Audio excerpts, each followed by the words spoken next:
Hello students, आज हम पढ़ने वाले हैं नेक्स्ट टॉपिक जो हमारे डिटरमिनेंट चैप्टर का था, और कह सकते हैं कि लास्ट टॉपिक है हमारे डिटरमिनेंट चैप्टर का। Solution of system in linear equations by using the inverse of a matrix.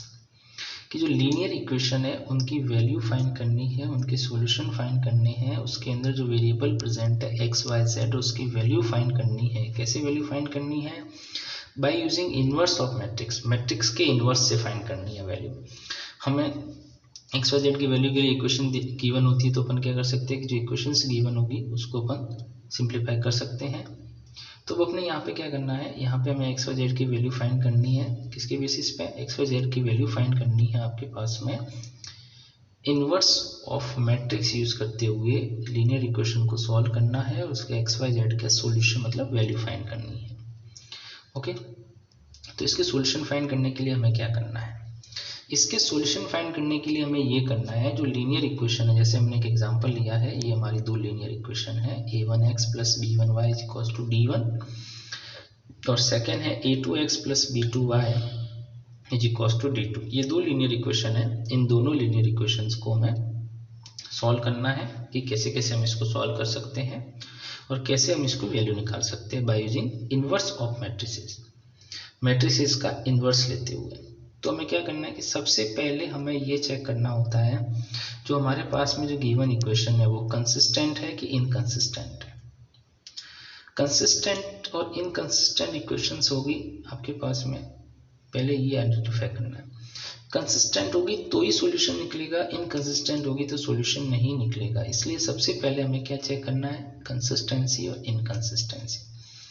Consistency और इनकंसिस्टेंसी चेक करने के लिए आपको क्या यूज करना है, कैसे करना है, देखते हैं। सबसे पहले फर्स्ट स्टेप के अंदर आपको फाइंड ए इनवर्स, ये ए इनवर्स नहीं, इसको डिटर्मिनेंट ऑफ ए कहेंगे। ओके, ये गलत है कि डिटर्मिनेंट ऑफ ए फाइंड करना है, कि जो आपका ए गिवन है उसका डिटर्मिनेंट फाइंड करना है। इसको करेक्शन कर लेंगे सब बच्चे यहाँ पे, कि इसका डिटर्मिनेंट ऑफ ए फाइंड करना है। कि इफ डिटर्मिनेंट ऑफ ए, ये डिटर्मिनेंट है, determinant of A is not equal to zero है। अगर डिटर्मिनेंट ऑफ ए आपका जीरो नहीं है तो इसको कहते हैं नॉन सिंगुलर मैट्रिसेस। इसको कहेंगे नॉन सिंगुलर मैट्रिक्स। कब? जब डिटर्मिनेंट ऑफ ए जीरो के इक्वल नहीं है, that's called non singular matrix. ये हमने पहले पढ़ा है। तो जो नॉन सिंगुलर मैट्रिक्स होती है उनका सॉल्यूशन जो आपके पास में होता है वो होता है वन सॉल्यूशन और यूनिक सॉल्यूशन। और ऐसे सिस्टम ऑफ इक्वेशंस को कहते हैं कंसिस्टेंट सिस्टम इक्वेशंस। कब? जब डिटर्मिनेंट ऑफ ए है वो कितना हो? नॉट इक्वल टू जीरो हो। जीरो के इक्वल नहीं है तो उसको कहेंगे नॉन सिंगुलर मैट्रिक्स, और सिस्टम होगा कंसिस्टेंट, और सॉल्यूशन होंगे वन और यूनिक सॉल्यूशन। कब? जब आपके पास में determinant of A not equal to कितना हो? जीरो।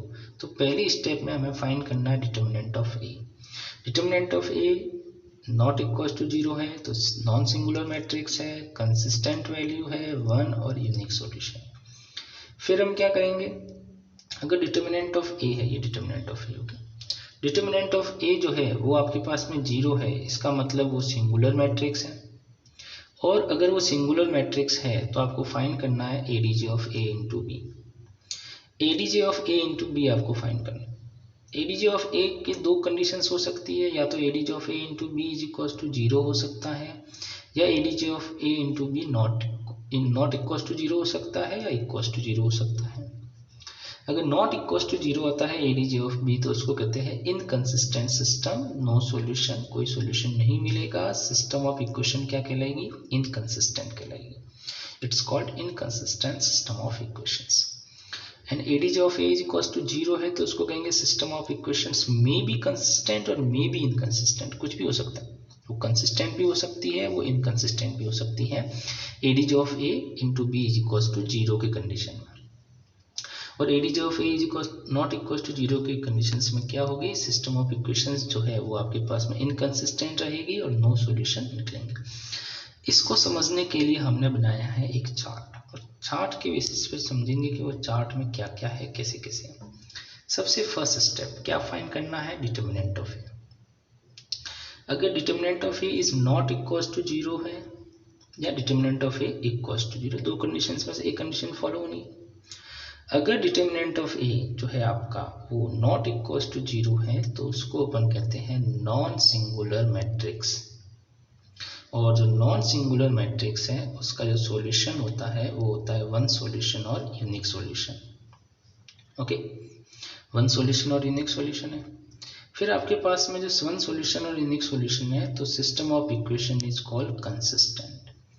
इसका मतलब ये हो गया कि हमारे पास में जब ADJ of A is not equal to 0 है तो उसको कहेंगे नॉन सिंगुलर मैट्रिक्स, और नॉन सिंगुलर मैट्रिक्स है तो अपने पास में उसको कहेंगे वन सॉल्यूशन और यूनिक सॉल्यूशन।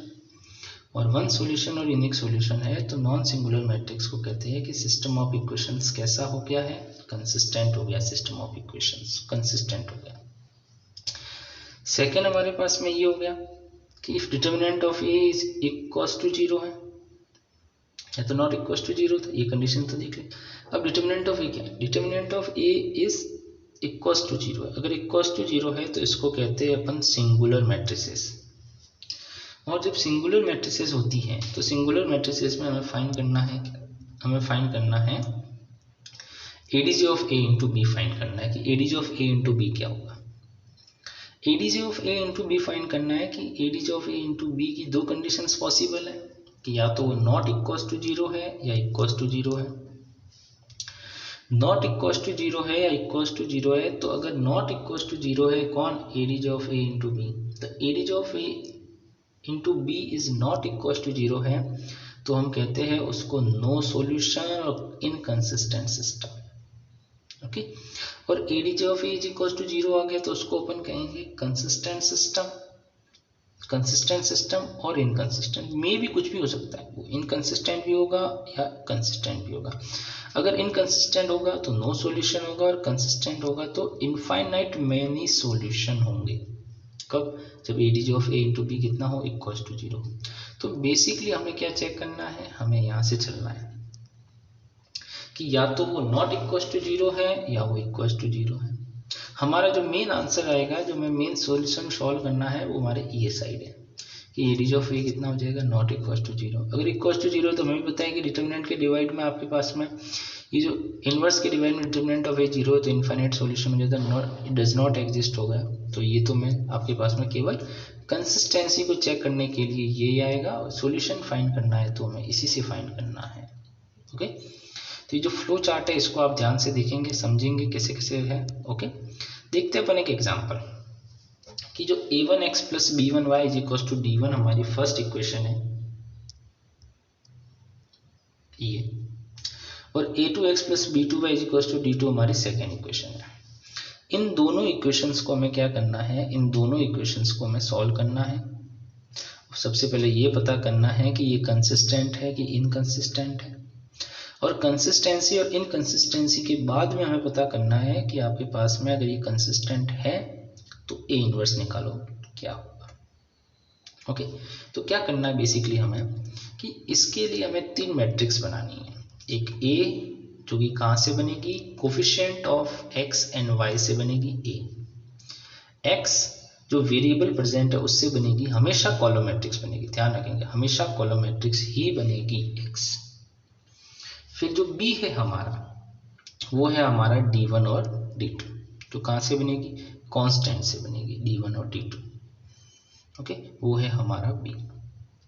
अब हमें क्या करना है, वो हमारा b बन गया। a कोफिशिएंट से बनेगी, b जो वेरिएबल प्रेजेंट है xy तो xy और xy z है तो 2 क्रॉस 2 में हमेशा xy होंगे और 2 आपके पास में 3 क्रॉस 3 में xy z होंगे। और b जो थी अभी मैंने फाइंड किया था ना, ADJ of a into B, वो b कौन है, वो b ये है बेसिकली, ये वाली matrix b।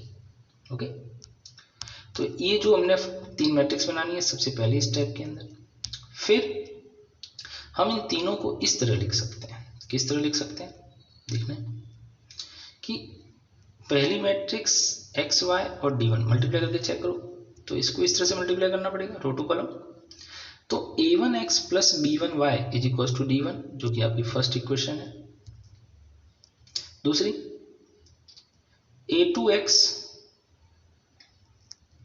Plus b2y is equal to d2 जो आपकी सेकेंड इक्वेशन है।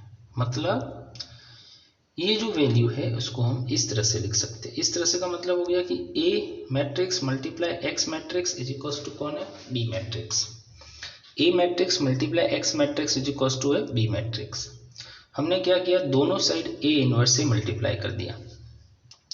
दोनों साइड ए इनवर्स से मल्टीप्लाई करने के बाद हमारे पास में क्या आया, अगर हमने दोनों साइड ए इनवर्स से मल्टीप्लाई किया है तो हमारे पास में ये आ गया कि A inverse into A multiply X is equal to A inverse B. A inverse into A कितना होता है, आई होता है, पहले हमने पढ़ा है। फिर हमने देखा कि ए इनवर्स ए आई होता है, तो I into X is equal to A inverse B हो गया। फिर हमें पता है कि i इंटू एक्स कितना होता है, ये हो गया x हो गया, क्योंकि मैट्रिक्स है तो मैट्रिक्स को आइडेंटिटी मैट्रिक्स से मल्टीप्लाई करने पर x ही आता है। तो x इज इक्वल टू हो गया a inverse b, x equal to हो गया हमारा a इनवर्स b।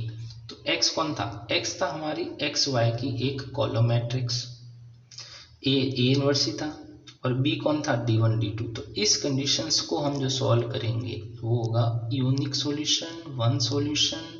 और ये कौन सा सिस्टम होगा, ये हमेशा कंसिस्टेंट सिस्टम होगा। तो कंसिस्टेंट सिस्टम को ही हम सॉल्व कर सकते हैं, इनकंसिस्टेंट सिस्टम को हम सॉल्व नहीं कर सकते हैं। कि इनकंसिस्टेंट सिस्टम क्या होगा, कैसे होगा, के पास में उसके कोई सॉल्यूशन नहीं निकलते, क्योंकि इसमें दो कंडीशन है कि या तो वो आपके पास में इनफाइनाइट सॉल्यूशन देता है या फिर आपके पास में नो सॉल्यूशन देता है। तो हमें जो भी क्वेश्चंस करने हैं वो सारे के सारे किसके करने हैं, वो हमें सारे के सारे करने हैं आपके पास में कंसिस्टेंट सिस्टम के। देखते हैं, हमने एक और एग्जांपल लिया है यहाँ पे कि examine the consistency of the system of equation, if exist then find A inverse. अगर वो एग्जिस्ट होता है तो ए इनवर्स फाइंड करे, अदरवाइज नहीं। एग्जिस्ट नहीं होता है तो ए इनवर्स फाइंड नहीं करना है, मतलब कंसिस्टेंट सिस्टम वो है ही नहीं। तो सबसे पहले हमने क्या किया कि जो इक्वेशंस गिवन थी 2x + 5 = 1 और 3x + 2y = 7, ये दो इक्वेशंस गिवन है। हमने क्या किया कि इसके कोफिशिएंट से जो बनने वाली मैट्रिक्स है वो है a, ये इसके कोफिशिएंट से बनने वाली मैट्रिक्स है a। अब हमारे पास में जो x है वो कितना हो जाएगा, x हो जाएगा आपके पास में xy, क्योंकि दो वेरिएबल है, कॉलम मैट्रिक्स बन गई। b कितना हो जाएगा, 1 7 है, जो कहाँ से बनी है, इनकी कांस्टेंट से बनी है 1 से 1 से, जो हमारे पास में ये हो जाएगी b। तो हमारे पास में ये हो गया कि a बना दी हमने, x बना दी, और ये बन गई हमारे पास में b, ये बन गई हमारी b। अब हमारे पास में क्या है कि a, x और b बनने के बाद हमारे पास में क्या हो गया कि इसको सॉल्व करना है। तो इसको सॉल्व करने के लिए सबसे पहले हमने क्या फाइंड किया, determinant of a। Determinant of a find किया कि डिटर्मिनेंट ऑफ a कैसा होगा। डिटर्मिनेंट ऑफ a आ रहा है हमारे पास में -11, ये -11 आ रहा है। अगर -11 आ रहा है तो हम कहेंगे कि ये नॉट इक्वल टू 0 है, और अगर ये नॉट इक्वल टू 0 है तो a को क्या कहेंगे, नॉन सिंगुलर मैट्रिक्स कहेंगे, और नॉन सिंगुलर मैट्रिक्स है तो सिस्टम ऑफ इक्वेशन कैसा हो गया, कंसिस्टेंट हो गया। नॉन सिंगुलर मैट्रिक्स है तो system of equation are consistent, वो कंसिस्टेंट हो गया। और अगर सिस्टम ऑफ इक्वेशन कंसिस्ट है तो हम आगे इसको सॉल्व करेंगे, ए इनवर्स फाइंड करेंगे और एक्स वाई की वैल्यू निकालेंगे कैसे। तो अगर अपने पास में सिस्टम ऑफ इक्वेशन कंसिस्ट है तो हमने ये यूज किया, ax = b। ओके, तो हमारे पास में ये हो गया कि x = a inverse b। a inverse find करना था, तो a इनवर्स कैसे फाइंड करेंगे, इस तरह से हम a इनवर्स फाइंड करेंगे। ओके, तो हमारे पास में a इनवर्स कितना आ गया, ये आ गया adj ऑफ a/a। adj कैसे निकालते हैं, adj निकाला हमने पहले सीखा है, इन दोनों को इंटरचेंज, इन दोनों के साइन चेंज, तो adj ऑफ a निकल गया। ये आ गया हमारा adj ऑफ a। तो a इनवर्स कितना आ गया, a इनवर्स आ गया आपके पास में adj of a upon determinant of a, ये आ गया। तो इस a इनवर्स को हमने इस इक्वेशन के अंदर पुट कर दिया, मल्टीप्लाई b, तो ये आ गया -33 और 11। जब आप इसको -1/11 से डिवाइड करेंगे तो ये तो 3 और ये -1 हो जाएगा, ये x की वैल्यू -1 है। ओके, y = -1 है। तो जो x और y की वैल्यू आ गई, और ये x और y की जो वैल्यू आई है यही है हमारा क्या, सॉल्यूशन। तो हम इस तरह से जो कंसिस्टेंट सिस्टम है उसका अपन सॉल्यूशन फाइंड कर सकते हैं कि उसका सॉल्यूशन क्या होगा। कौन सी, जो कंसिस्टेंट सिस्टम है उसका, इनकंसिस्टेंट सिस्टम को हम सॉल्व नहीं करेंगे। हमने एक और एग्जांपल लिया है कि आपके पास में किस तरह से हमने देखा कि हमारे सिस्टम ऑफ इक्वेशंस जो गिवन थी वो कुछ इस फॉर्मेट में गिवन थी, x + 3y = 5 और 2x + 6y = 8। ये हमारे सिस्टम ऑफ इक्वेशंस थी। हमें चेक करना है कि वेदर ये इनकंसिस्टेंट है या कंसिस्टेंट है। अगर कंसिस्टेंट है तो वैल्यू निकालें, और आपके पास में इनकंसिस्टेंट है तो आपके पास में इसको बताएं कि किस तरह का इसके सॉल्यूशंस होंगे। तो सबसे पहले हमने क्या किया कि इनके कोफिशिएंट से तो एक ए मैट्रिक्स बना दी, ये इनके कोफिशिएंट से बना दी ए मैट्रिक्स। एक एक्स जो एक्स वाई की क्या बन गई कॉलम मैट्रिक्स। जो बी कितना है 5 और 8 है हमारे पास में, बी 5 और 8 है। जो आपके पास में कहाँ से आया, जो इनके कांस्टेंट से आया वो हमारा 5 और 8 है। तो 1 3 2 6 एक्स वाई हो गया, बी हो गया हमारा 5 8। तो इस तरह से हमने ए एक्स और बी बना दी। कंसिस्टेंसी और इनकंसिस्टेंसी चेक करने के लिए हमें पता है सबसे पहले क्या फाइंड करना पड़ता है, determinant of A. Determinant of A find किया तो हमने देखा कि डिटर्मिनेंट ऑफ ए इसका आ रहा है 0। अगर डिटर्मिनेंट ऑफ ए हमारे पास में 0 आता है तो डिटर्मिनेंट ऑफ ए 0 आता है तो उस मैट्रिक्स को हम क्या कहते हैं, उस मैट्रिक्स को हम कहते हैं singular matrix. Determinant of A is equal to 0 है तो उसको कहते हैं सिंगुलर मैट्रिक्स। और अगर मैट्रिक्स हमारी सिंगुलर है तो बताइए सिंगुलर मैट्रिक्स में हमें क्या करना है, सिंगुलर मैट्रिक्स में हमें फाइंड करना है ADJ of A into B. ADJ of A हमारे पास में ये आ गया एडीजे ऑफ ए, और बी हमारे पास में गिवन था। एडीजे ऑफ ए कैसे निकालना है, 2 क्रॉस 2 का 2 क्रॉस 2 का एडीजे ऑफ ए निकालने के लिए इन दोनों को तो क्या करना है इंटरचेंज, और इन दोनों के क्या करना है sign change. ADJ of A निकल जाता है, सबको पता है कि ADJ of A into B निकल गया। ADJ of A into B निकालने के बाद जब हमने सॉल्व किया उसको तो ADJ of A into B जो आ रहा था वो हमारा आ रहा था 6 और -2। अगर वो 6 और -2 आ रहा है तो हम कहेंगे कि ये नॉट इक्वल टू 0 है। और अगर ये नॉट इक्वल टू 0 है इसका मतलब ये हो गया कि हमारे पास में जो गिवन ऑफ सिस्टम इक्वेशंस हैं वो कैसी है, वो इनकंसिस्टेंट है। और इनकंसिस्टेंट है तो उसका सॉल्यूशन कैसा है, हैविंग आपके पास में having system of equations having no solution. तो इस तरह से हम कंसिस्टेंट और इनकंसिस्टेंट फाइंड कर सकते हैं कि कैसे कंसिस्टेंट होंगे, कैसे इनकंसिस्टेंट होंगे, कैसे उनके सॉल्यूशन निकलेंगे और कैसे आपके पास में इसको अपन सॉल्व कर सकते हैं। देखते हैं, हमने एक 3x3 का एग्जाम्पल लिया है यहाँ पे कि 3x3 के एग्जाम्पल में हम इसको किस तरह से सॉल्व कर सकते हैं कि कंसिस्टेंट सिस्टम है कि इनकंसिस्टेंट सिस्टम है, हमें ये बताना है। क्योंकि केवल कंसिस्टेंसी और इनकंसिस्टेंसी चेक करनी है तो इतनी चेक करेंगे, ए इनवर्स नहीं निकालना। आपको केवल ये चेक करना है कि गिवन ऑफ सिस्टम इक्वेशन है वो कंसिस्टेंस है कि इनकंसिस्टेंट है। तो क्या करेंगे, सबसे पहले आपने क्या किया, इसके अंदर ए बना दिया। ए कैसे बनाते हैं, ए बनाते हैं एक्स वाई जेड के कोफिशिएंट से 3 -1 और -2। यहाँ पे x नहीं है तो क्या कर देंगे, यहाँ x नहीं है तो 0 0 2 -1 3 -1, या z नहीं है तो z कितना लगा देंगे 0। तो ये हमारे पास में बन गया हमारा a। फिर हमारे पास में x कितना है, x है हमारे पास में x y और z, क्योंकि 3 वेरिएबल है, 3x3 है तो 3 वेरिएबल होना ही है। तो x y z हो गया, और आपके पास में b कौन सा था, जो कांस्टेंट से थे 2 -1 और 3। x आ गया, a आ गया और आपके पास में b आ गया, ये तीनों वैल्यू आ गई आपके पास में। ये तीनों वैल्यू आ गई है तो अब अपन क्या करेंगे, अब हमारे पास में कि तीनों वैल्यू आ गई हैं तो कंसिस्टेंसी चेक करनी है। तो कंसिस्टेंसी चेक करने के लिए सबसे पहले हमें क्या करना है, सबसे पहले हमें निकालना है determinant of A. Determinant of A निकाला, डिटर्मिनेंट ऑफ ए कितना आया, डिटर्मिनेंट ऑफ ए आ गया हमारा 0। अगर डिटर्मिनेंट ऑफ ए हमारा 0 आ गया तो उसको कहेंगे अपने पास में singular matrix. Determinant of A equal to 0 को क्या करना है, सिंगुलर मैट्रिक्स कहना। तो हमने कहा कि भाई सिंगुलर मैट्रिक्स है ये, तो हमारे पास में सिंगुलर मैट्रिक्स है तो हमने कहा कि इसकी 2 वैल्यू निकालनी है।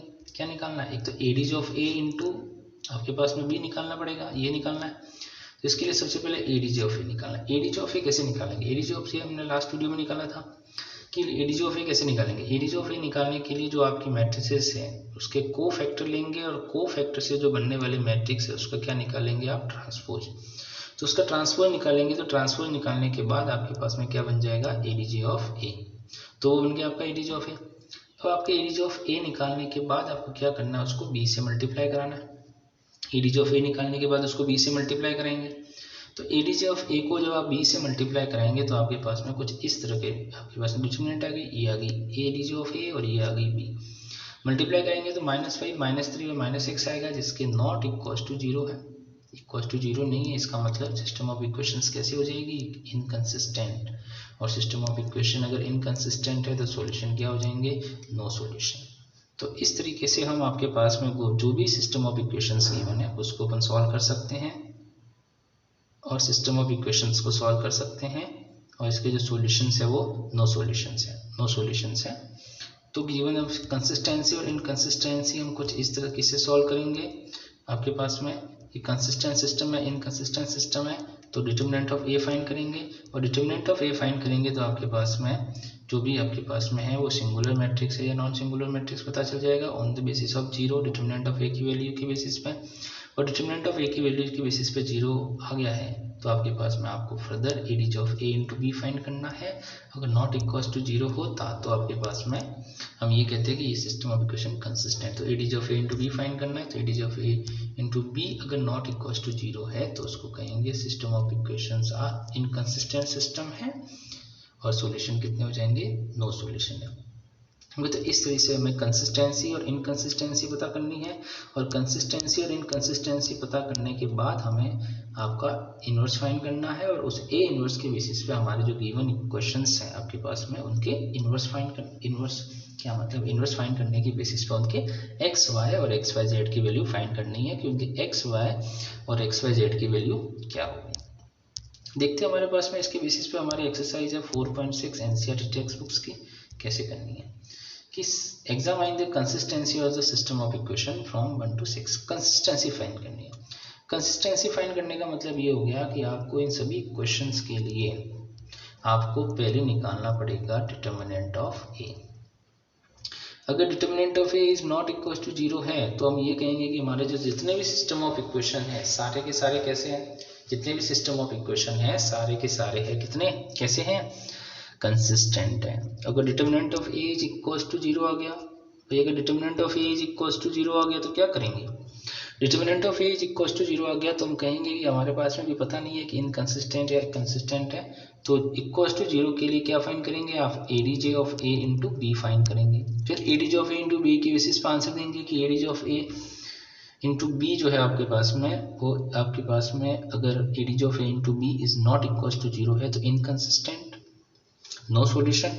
और ADJ of A into B is equals to zero है तो मे बी कंसिस्टेंट और मे बी इनकंसिस्टेंट। तो आपको क्या करना है कि फर्स्ट सेकेंड और थर्ड ये तो 2x2 के हैं, और 4 5 और 6 ये 3x3 के हैं। तो आपको क्या करना है कि इन 6 क्वेश्चंस की कंसिस्टेंसी और इनकंसिस्टेंसी चेक करनी है, तो हम वो डिटर्मिनेंट ऑफ ए की वैल्यू के बेसिस पे चेक कर सकते हैं कि वो कंसिस्टेंट है कि इनकंसिस्टेंट है। ओके फिर हमारे पास में जो नेक्स्ट क्वेश्चन है 7 से लेकर के नेक्स्ट में आपको क्या करना है, solve the system of equation of matrix. अगर इसने लिखा है सॉल्व है इसका मतलब सारे के सारे क्वेश्चंस जो है वो आपके पास में कंसिस्टेंट के होंगे। फिर भी हमें क्या करना है, सबसे पहले कंसिस्टेंसी चेक करनी है कि कंसिस्टेंट जो क्वेश्चंस होगा, जो कंसिस्टेंट सिस्टम इक्वेशंस होगी उसी की आपको वैल्यू निकलेगी, उसी में सॉल्यूशन निकलेगा, बाकी आपके सॉल्यूशंस नहीं निकलेगा। जो कंसिस्टेंस होगा वही सॉल्यूशन देगा, जो कंसिस्टेंट नहीं होगा वो सॉल्यूशन नहीं देगा। तो सबसे पहले वही प्रोसीजर फॉलो करना है, आपको डिटर्मिनेंट ऑफ ए फाइंड करना है जो कि नॉट इक्वल टू जीरो आना चाहिए अगर आगे सॉल्व करना है तो, बाकी नहीं। Determinant of A is not equal to zero आ गया तो इसको कहेंगे नॉन सिंगुलर मैट्रिक्स, और जो नॉन सिंगुलर मैट्रिक्स है वो कंसिस्टेंट होगी, और कंसिस्टेंट का हमें सॉल्यूशन फाइंड करना है। तो सॉल्यूशन फाइंड करने के लिए आपको फिर वही यूज करना है कि सॉल्यूशन फाइंड करना है तो आपको वही x is equal to A inverse B find करना है, मतलब हर एक क्वेश्चंस में जो भी गिवन है उसका क्या फाइंड करना है आपको, इनवर्स। ओके वैसे तो आप inverse by using elementary operations भी फाइंड कर सकते हैं, एलिमेंट्री ऑपरेशन से भी इनवर्स फाइंड करेंगे लेकिन वो बहुत क्वेश्चंस बड़ा हो जाएगा, इसलिए आपको इनवर्स फाइंड करने का वही जो हमारे पास में यहाँ हमने फॉर्मूला जो सीखा है वही यूज करना है, that's equal to ADJ of A upon B, ये यूज करना है। ये यूज करेंगे तो आपके पास में क्या हो जाएगा कि इनवर्स निकल जाएगा, और इनवर्स निकालने के बाद आप इसको क्या करेंगे, इनवर्स निकालने के बाद इसको x is equal to A inverse B में पुट करेंगे। बी आपके पास में ये सब सारे जो कांस्टेंट है उससे जो बनने वाली मैट्रिक्स है वो आपकी बी है, इस बी को यूज करेंगे तो बी को यूज करने के बाद आपके पास में क्या निकल जाएगी, आपकी x निकल जाएगा।